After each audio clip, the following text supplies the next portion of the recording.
Hello everyone, and welcome back to Katy vs. Lord of the Rings, the show where I read through the Lord of the Rings for the first time and give you my unsolicited opinions on it.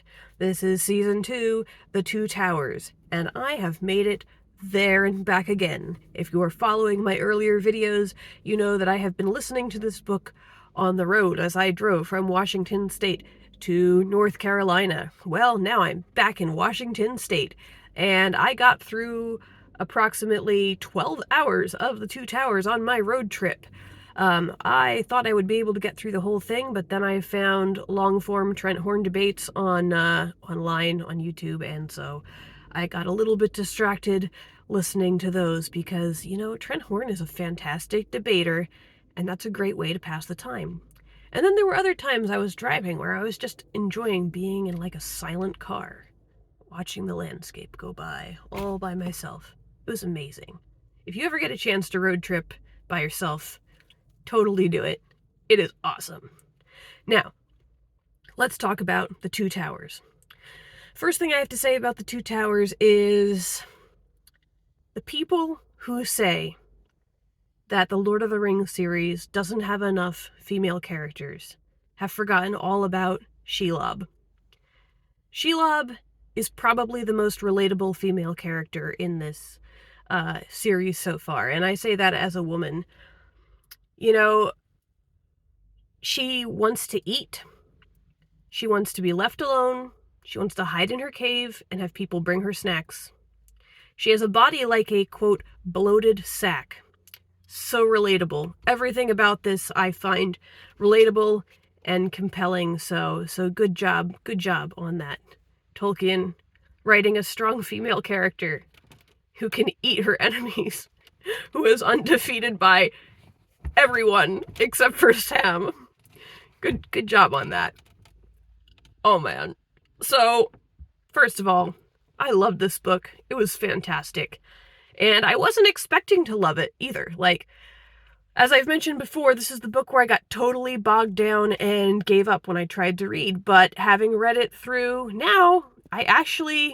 I don't know if I like it better than The Fellowship of the Ring, or if just my expectations were set so low for this that I don't know, I really enjoyed it. First of all, nobody told me that Sam is the main character of this book. Like, everything's through his point of view.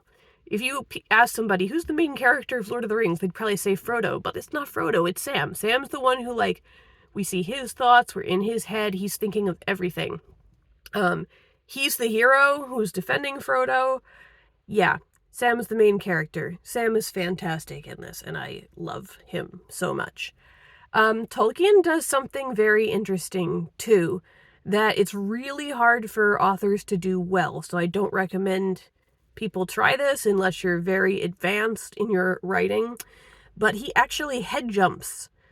So he takes sort of the way he writes his narrative style, he takes sort of this God view where he's able to kind of go in and out of anybody's head.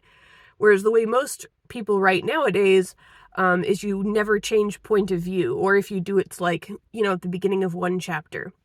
And when I've seen a lot of authors, especially new authors, try to jump POVs like in the middle or like regularly the way Tolkien does, it ends up being very confusing and messy. But Tolkien does it really well, to the point where I don't really even notice the fact that, oh, it was Sam's point of view and now it's Frodo's point of view real quick.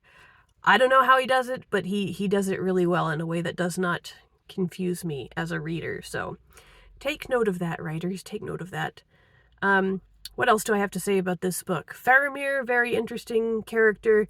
I was curious about how that would go in the book because I just remember everybody being really angry about how Faramir was portrayed in the movie. So I was curious about how he'd be in the book. In the movie, he's super angsty about like his dad not understanding him and liking Boromir better. In the book, I feel like, yeah, he kind of feels second to Boromir, but he's not angsty about it. He's just sort of sadly accepted his position in life. And he's super nice and super brave, and I really like him. He's good. So yeah, also the fight with Shelob was so much better in the book. It was just really exciting and tense, and I feel like the scenes that Tolkien does best are definitely kind of those like tense scenes. Like for the Fellowship of the Ring I mentioned, I like the Mines of Moria probably the best of everything in that book. And for this book, I think Shelob's lair, the whole Shelob sequence really got me.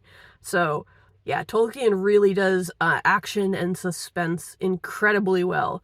So take note of that as well, authors. Anyway, I'm going to go ahead and I'll probably take a break for a little bit and then come back to y'all with my review of The Return of the King. And then I'll have made it through. Then I will be a legit Catholic fantasy fan, which apparently you're not allowed to be till you read The Lord of the Rings. So I'm well on my way to being a legit Catholic fantasy fan. And after that, hey, if there's anything else you want me to react to and give my thoughts on, just list some books in the comments. And maybe I'll go through and try them out and give my live reactions. Fair warning, though, I tend to give my very honest reactions to things, so if you list your favorite book and I read it, maybe I'll love it, maybe I won't, but you will get my honest opinion, so just be fair warned on that. Anyway, thanks for commenting, guys. I will see you here another day.